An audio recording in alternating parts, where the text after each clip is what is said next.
나를 영국 해군 제독인 넬슨에 비하는 것은, 가하나 이순신에 비하는 것은 감당할 수 없는 일이다. 일본의 전쟁 영웅 도고 헤이아치로가 이순신 장군에 대해 남긴 말입니다. 이순신 장군은 그의 뛰어난 전략과 지휘 능력, 그리고 사명감과 헌신 정신으로 한국인들에게 존경받는 인물입니다. 그의 업적은 오늘날까지도 많은 사람들에게 영감을 주고 있습니다. 특히 이순신 장군의 하객진은 병력의 배치를 하계 날개처럼 펼치는 형태로 적을 포위하고 섬멸하는 전략으로 유명한데요. 이 전술은 이후 수많은 역사학자들에게 해상 전투의 모범 사례로 평가되었으며 업적으로서 전술적 능력을 인정받는 중요한 근거가 되고 있는데요. 국내뿐 아니라 해외에서도 이순신 장군의 업적을 영화로 제작하는 과정에서 한 감독의 사연이 화제가 되고 있습니다. 감동 속보에서 전해드리겠습니다. 그 전에 1초 만에 누를 수 있는 구독과 좋아요는 영상 제작에 큰 힘이 됩니다. 저는 마이클 해리슨입니다. 할리우드에서 30년간 전쟁 영화를 만들어 온 감독이죠. 아카데미 감독상을 2번이나 받았고 제 영화들은 전 세계적으로 수십억 달러의 수익을 올렸습니다. 하지만 오늘 이야기할 것은 제 성공담이 아닙니다. 제가 얼마나 무지했는지, 얼마나 오만했는지에 대한 고백입니다. 2023년 5월 로스앤젤레스 비벌리힐스 호텔에서 새 프로젝트 발표회를 열었습니다. 제 신작 퍼시픽 워 최후의 승리는 태평양 전쟁을 다룬 대작이었죠. 일본 해군의 시각에서 그린 전쟁 서사시였습니다. 감독님, 한국 기자입니다. 질의응답 시간에 한 기자가 손을 들었습니다. 이번 영화에서 조선의 이순신 장군은 어떻게 다뤄지나요? 임진왜란 당시 옥포, 당포, 한산도에서의 승리는 아시아 해전사의 중요한 분기점이었는데요. 저는 웃으며 대답했습니다. 이순신이요? 지역적 인물일 뿐이죠. 옥포니 당포니 그런 지역적 해전들이 글로벌 관객들에게 어필할 리 없습니다. 저희는 세계적 스케일의 이야기를 만들고 있거든요. 그 순간 뒤쪽에서 누군가 벌떡 일어났습니다. 제 입양아들 데이비드였습니다. 35살의 그는 한국에서 영화를 공부하고 돌아온 신진 감독이었죠. 아버지, 그만하세요. 데이비드의 목소리가 떨렸습니다. 왜 항상 아시아 역사를 무시하세요? 한산도 해전의 하객진 전법도 모르시면서 그런 말씀을 하시는 거예요? 회장이 순식간에 조용해졌습니다. 카메라 플래시가 터져댔죠. 저는 당황했습니다. 공개적으로 아들에게 망신을 당한 기분이었습니다. 데이비드, 지금 뭐 하는 거야? 저는 낮은 목소리로 말했습니다. 이건 비즈니스 자리야. 비즈니스요? 데이비드가 더 큰 소리로 말했습니다. 12척으로 130척을 이긴 명량대첩도 모르시면서 무슨 전쟁 영화를 만드신다는 거예요? 아버지는 진짜 역사를 외면하고 계신 거예요. 발표회는 엉망이 되었습니다. 데이비드는 화를 내며 회장을 나갔고 기자들은 부자 갈등에만 관심을 보였죠. 저는 혼란스러웠습니다. 아들이 왜 이렇게 반응하는지 이해할 수 없었습니다. 그날 밤 저는 홀로 서재에 앉아 있었습니다. 아카데미상 트로피들이 저를 내려다보고 있었죠. 30년간 쌓아온 명성이 하루아침에 흔들리는 기분이었습니다. 글로벌 스탠다드라는 것이 무엇인지 다시 생각해보게 되었습니다. 데이비드는 어렸을 때부터 저와 다른 생각을 가지고 있었습니다. 한국에서 태어나 미국으로 입양된 그는 늘 자신의 뿌리를 찾고 싶어 했죠. 저는 그런 아들을 이해하지 못했습니다. 미국에서 자란 그가 왜 한국 역사에 그토록 매달리는지 알 수 없었습니다. 하지만 그날 밤 처음으로 의문이 들었습니다. 정말 제가 놓치고 있는 것이 있는 걸까요? 이순신이라는 인물이 정말 그렇게 중요한 존재일까요? 저는 이런 생각을 떨쳐버리려 했습니다. 30년 경력의 거장이 한국 역사 따위에 흔들릴 일이 없다고 생각했죠. 하지만 마음 한구석에는 불안함이 자리 잡고 있었습니다. 발표회 이후 일주일 만에 제 세계는 완전히 뒤바뀌었습니다. 워너브라더스 스튜디오에서 갑작스럽게 연락이 왔습니다. 해리슨 감독님, 죄송합니다. 제작국장의 목소리가 차갑게 들렸습니다. 최근 3편의 연속 흥행 실패와 이번 발표회 사태를 고려해서 계약을 해지하기로 결정했습니다. 손에 든 전화기가 떨렸습니다. 뭐라고요? 제가 누군지 아시잖아요. 아카데미상을 2번이나. 과거의 영광은 과거일 뿐입니다. 현재의 시장성이 중요하죠. 특히 아시아 시장에서의 반응이 좋지 않네요. 전화가 끊어진 후 저는 멍하니 앉아 있었습니다. 40년 경력이 하룻밤에 무너지는 기분이었죠. 그런데 더 큰 충격이 기다리고 있었습니다.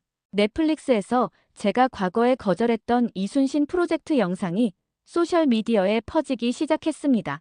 2021년에 넷플릭스 회의에서 제가 한 말이 그대로 녹화되어 있었죠. 누가 조선해전을 보겠어요? 영상 속에 저는 비웃고 있었습니다. 노량에서 죽은 장군 이야기가 흥행이 되겠어요? 글로벌 관객들은 그런 로컬 콘텐츠에 관심 없습니다. 댓글들이 쏟아졌습니다. 한국 네티즌들의 분노가 대단했죠. 제 영화들에 대한 보이콧 운동까지 일어났습니다. 저는 이해할 수 없었습니다. 비즈니스적 판단을 했을 뿐인데 왜 이렇게 큰 파장이 일고 있는 걸까요? 그 무렵 저는 심각한 우울증에 빠졌습니다. 잠을 잘 수 없었고 식욕도 없었죠. 병원에서 받은 진단서에는 중증 우울증, 불면증이라고 적혀 있었습니다. 하지만 이 사실을 아무에게도 말할 수 없었습니다. 할리우드에서 정신적 문제는 치명적이니까요. 매일 밤 수면제에 의존했습니다. 하지만 잠이 들어도 악몽에 시달렸죠. 꿈속에서 거대한 배들이 저를 공격했습니다. 이상한 모양의 함선들이 화염을 뿜으며 다가왔죠. 깨어나면 온몸이 식은땀으로 젖어 있었습니다. 사무실도 텅 비어버렸습니다. 30년간 함께 일했던 스태프들이 하나둘 떠났죠. 에이전트도 저를 피하기 시작했습니다. 할리우드는 냉혹했습니다. 성공했을 때는 모두가 친구였지만 실패하면 순식간에 혼자가 되는 곳이었죠. 아버지, 괜찮으세요? 데이비드가 며칠 만에 집에 찾아왔습니다. 그의 표정에는 걱정이 가득했죠. 괜찮다. 저는 거짓말을 했습니다. 일시적인 부침일 뿐이야. 아버지, 솔직히 말씀하세요. 데이비드가 제 손을 잡았습니다. 제가 도와드릴게요. 하지만 먼저 인정하셔야 해요. 아버지가 잘못 생각하고 있던 것들이 있다는 걸요. 저는 아들의 손을 뿌리쳤습니다. 내가 뭘 안다고 그래. 나는 30년간 이 일을 해왔어. 내가 태어나기도 전부터 말이야. 데이비드의 눈빛이 차가워졌습니다. 그렇게 나오시는군요. 그렇다면 혼자 해결하세요. 저는 더 이상 아버지를 도울 수 없어요. 아들이 떠난 후 저는 완전히 혼자가 되었습니다. 빈집에서 홀로 앉아 생각했죠. 정말 제가 뭔가 놓치고 있는 걸까요? 30년간 쌓아온 모든 것이 잘못된 기반 위에 세워진 걸까요? 하지만 인정하고 싶지 않았습니다. 제 자존심이 허락하지 않았죠. 절망적인 상황에서 저는 데이비드에게 다시 연락했습니다. 자존심을 버리고 도움을 청하기로 했죠. 데이비드, 아빠야. 목소리가 떨렸습니다. 내 도움이 필요하다. 한국 시장에 대해 조언을 좀. 지금 와서요. 데이비드의 목소리는 차가웠습니다. 아버지가 한국을 무시한 만큼 저도 아버지를 외면하겠습니다. 그게 공평하지 않을까요? 데이비드, 제발. 저는 애원했습니다. 아버지, 저는 한국에서 이순신에 대한 다큐멘터리를 준비하고 있어요. 아버지가 그토록 무시했던 그 지역적 인물에 대해서요. 진실을 찾고 있습니다. 아버지도 언젠가는 그 진실을 마주하게 될 거예요. 전화가 끊어졌습니다. 저는 절망감에 빠졌죠. 가족마저 저를 등졌습니다. 하지만 뜻밖의 방문객이 찾아왔습니다. 마이클, 오랜만이군. 일본계 감독 히로시 나카무라였습니다. 제 오랜 친구이자 라이벌이었죠. 히로시, 왜 왔어? 저는 경계했습니다. 이런 상황에서 라이벌이 찾아온다는 것은 좋은 신호가 아니었죠. 지금이라도 늦지 않았어. 내 아들에게 가봐. 히로시의 표정이 심각했습니다. 데이비드는 지금 한국에서 이순신 영화를 제작하고 있어. 거기에 내가 원하는 것들이 있을 거야. 무슨 소리야? 저는 당황했습니다. 이 사람들은 일본과 서구에 숨겨진 역사 문서들을 찾고 있어. 특히 이순신 관련 자료들을 말이야. 히로시는 낡은 일기장을 꺼냈습니다. 이건 우리 가문에서 400년간 비밀리에 전해온 것이야. 조선 침입 당시 내 조상 나카무라 다케시의 일기지. 왜 이걸 내게 주는 거야? 내가 진실을 알아야 할 때가 왔기 때문이야.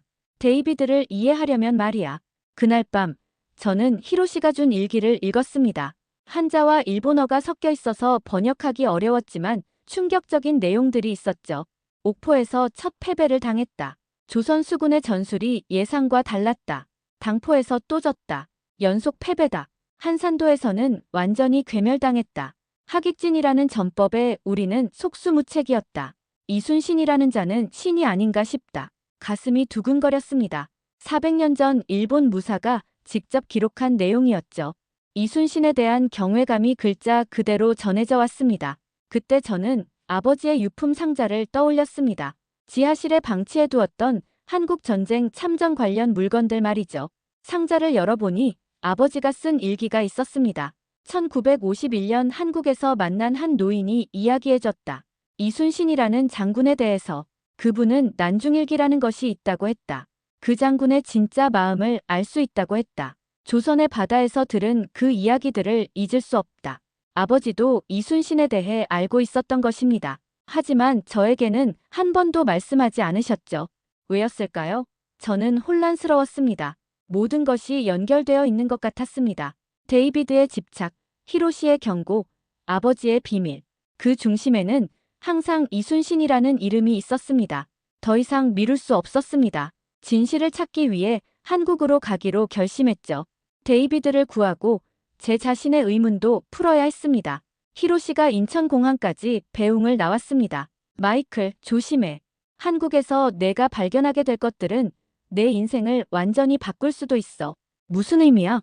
이순신은 단순한 조선의 장군이 아니야. 그는 동아시아 역사를 바꾼 인물이야. 만약 그가 없었다면. 히로시가 말을 멈췄습니다.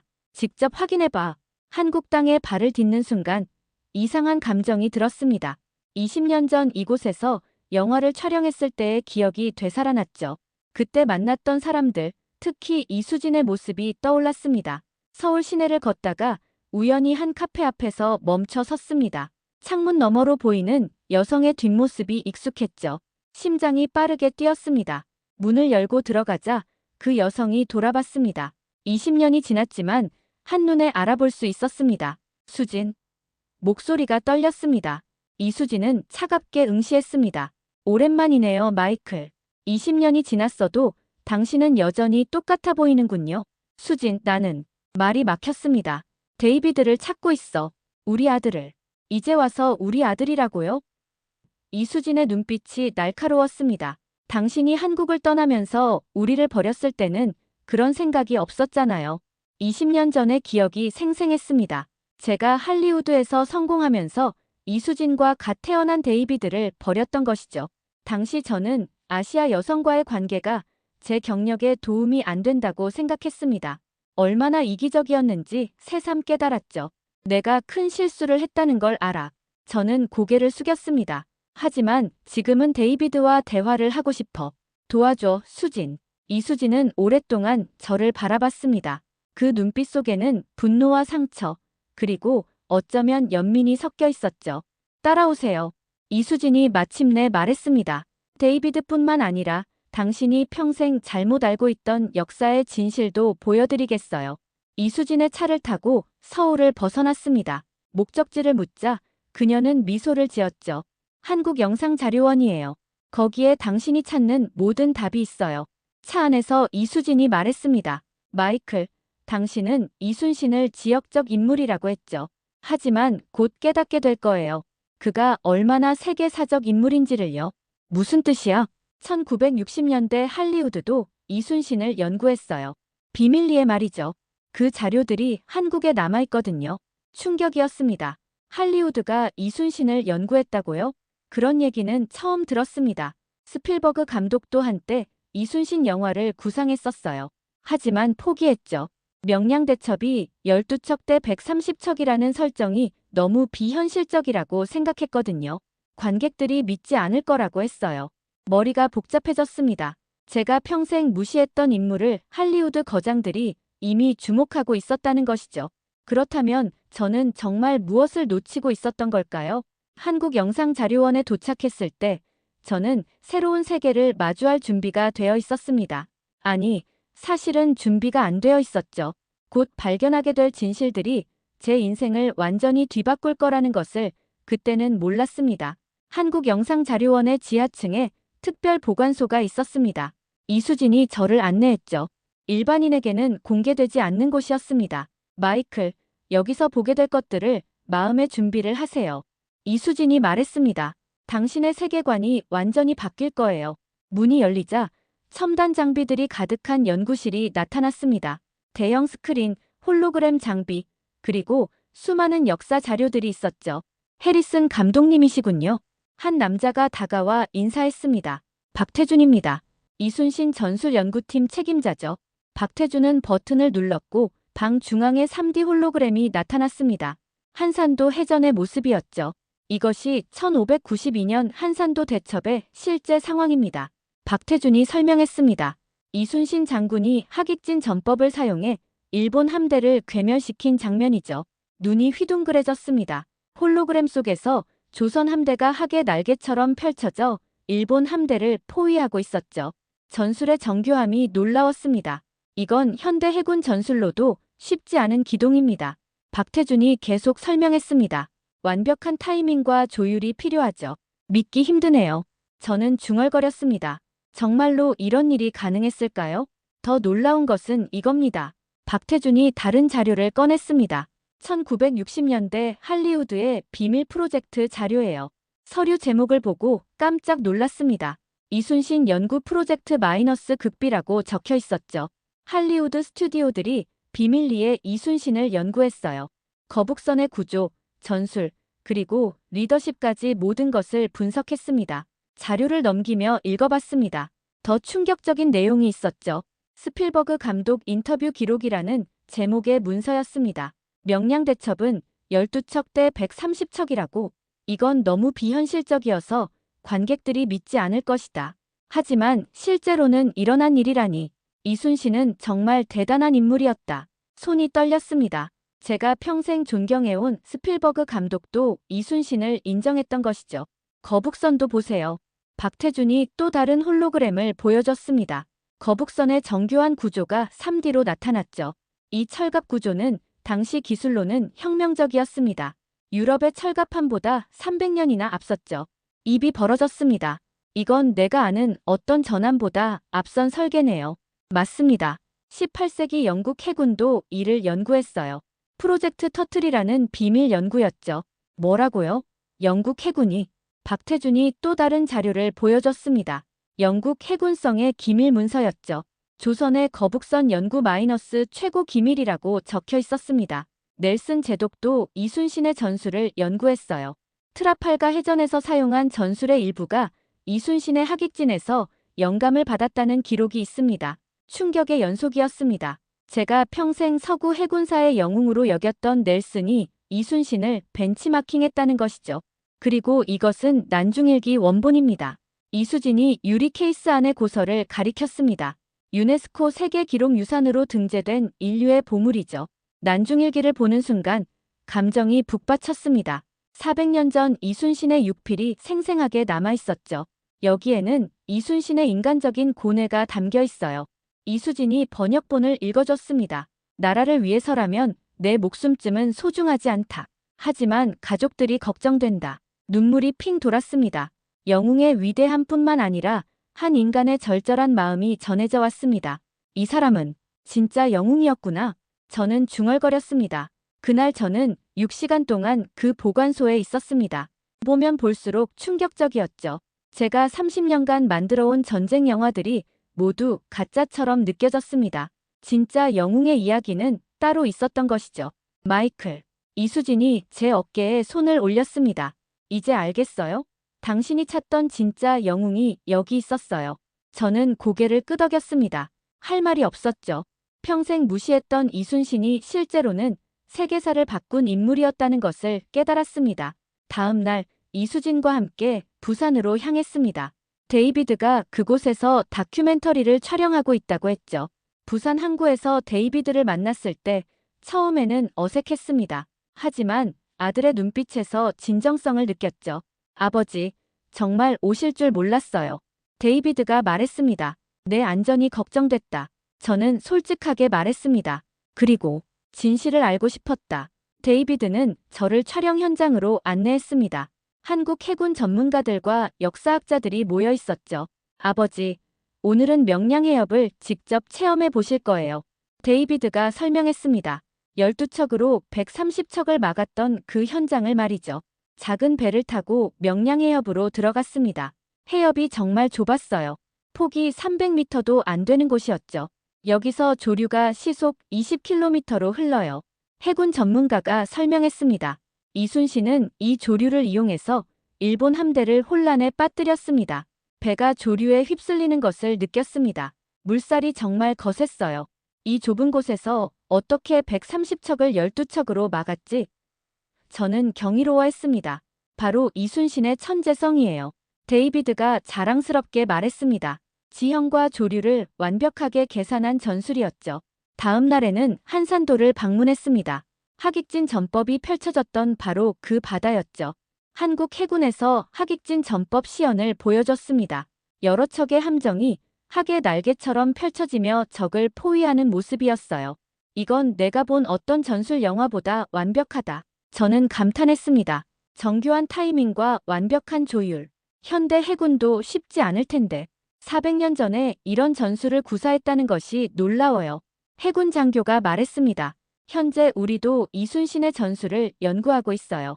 그 순간 데이비드가 다가왔습니다. 아버지, 저는 아버지처럼 위대한 감독이 되고 싶었어요. 하지만 진실도 외면하지 않는 감독으로요. 가슴이 뭉클했습니다. 데이비드, 미안하다. 내가 너무 완고했어. 아니에요, 아버지. 데이비드가 제 손을 잡았습니다.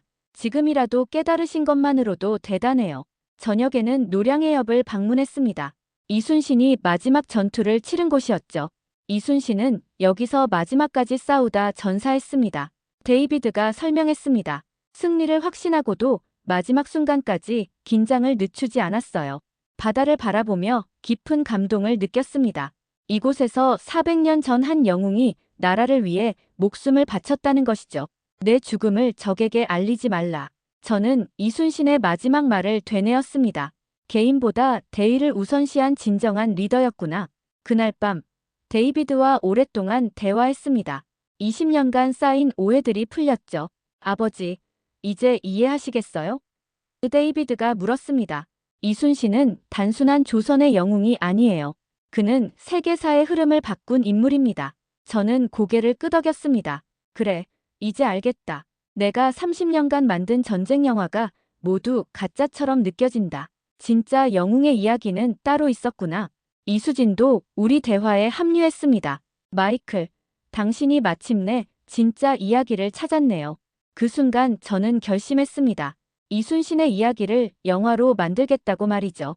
제 남은 인생을 바쳐서라도 이 위대한 영웅을 세상에 알리겠다고 다짐했습니다. 명량해협이 물소리를 들으며 저는 새로운 출발을 준비했습니다. 30년간의 오만함을 버리고 진실을 향해 나아가기로 했죠. 한국에서 돌아온 후 저는 완전히 다른 사람이 되어 있었습니다. 칸 영화제에서 새 프로젝트를 발표하기로 했죠. 2023년 5월 칸 영화제 팔레데 페스티벌. 세계 각국의 영화계 인사들이 모인 자리였습니다. 제 발표를 듣기 위해 1000여 명이 모였죠. 여러분, 오늘 저는 제 인생에서 가장 중요한 발표를 하겠습니다. 마이크를 잡은 제 손이 떨렸습니다.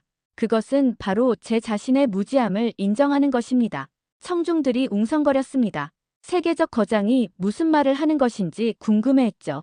저는 30년간 서구 중심의 전쟁 영화만 만들어 왔습니다. 목소리에 확신을 담았습니다. 하지만 진짜 영웅의 이야기를 놓치고 있었어요. 바로 이순신 장군입니다. 스크린에 이순신의 생애를 보여주는 영상이 나타났습니다. 옥포, 당포, 한산도, 명량, 노량에서의 승리들이 차례로 나왔죠. 이순신은 23번의 해전에서 단 한 번도 지지 않았습니다. 저는 계속 설명했습니다. 12척으로 130척을 이긴 명량대첩은 인류 해전 사상 최고의 기적입니다. 청중들의 표정이 진지해졌습니다. 거북선의 3D 모델링이 화면에 나타나자 감탄사가 터져나왔죠. 옥포부터 노량까지 이순신의 모든 승리를 영화로 만들겠습니다. 제 목소리가 떨렸습니다. 넷플릭스와 4부작 시리즈로 제작하기로 했어요. 박수가 터져나왔습니다. 하지만 저는 더 중요한 말이 남아있었죠. 그리고 난중일기를 영화의 내레이션으로 사용하겠습니다. 감정이 북받쳤습니다. 유네스코 세계기록유산인 이 일기에는 이순신의 진실한 마음이 담겨 있거든요. 발표가 끝나고 기립박수가 이어졌습니다. 여러 배급사에서 관심을 보였죠. 과거에 흥행성이 없다며 거절했던 것과는 완전히 달랐습니다. 해리슨 감독님, 한 기자가 질문했습니다. 이런 변화를 가져온 계기가 무엇인가요? 제 아들 데이비드와 전 부인 이수진 덕분입니다. 저는 솔직하게 답했습니다. 그리고 무엇보다 이순신 장군의 위대함을 직접 확인했기 때문이죠. 그날 밤 데이비드에게 전화를 걸었습니다. 데이비드, 성공했어. 전 세계가 이순신에 주목하고 있어. 정말요? 아버지. 데이비드의 목소리에 기쁨이 가득했습니다. 우리 함께 만들자. 아버지와 아들이 공동 감독으로 말이야. 그럼요. 꿈만 같아요.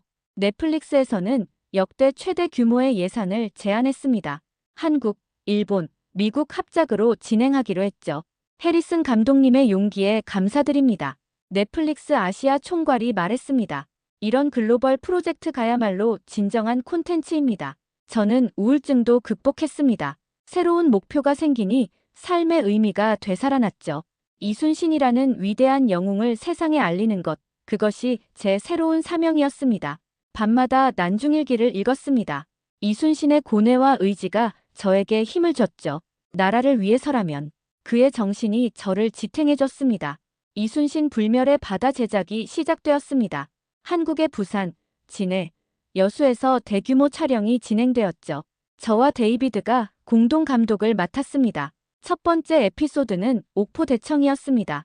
이순신의 첫 승리를 그린 작품이죠. 액션. 제가 외쳤습니다. 수백 척의 배들이 화면을 가득 메웠어요. CG가 아닌 실제 함정들로 촬영했습니다. 조선 함대가 일본 함대를 기습하는 장면이었죠. 이순신 역을 맡은 배우의 연기가 장엄했습니다. 나라를 위해 목숨을 바치는 것이 군인의 본분이다. 배우의 대사가 현장을 울렸습니다. 두 번째 에피소드는 한산도 대첩이었습니다. 하객진 전법을 완벽하게 재현했죠. 이 장면이 가장 중요해요.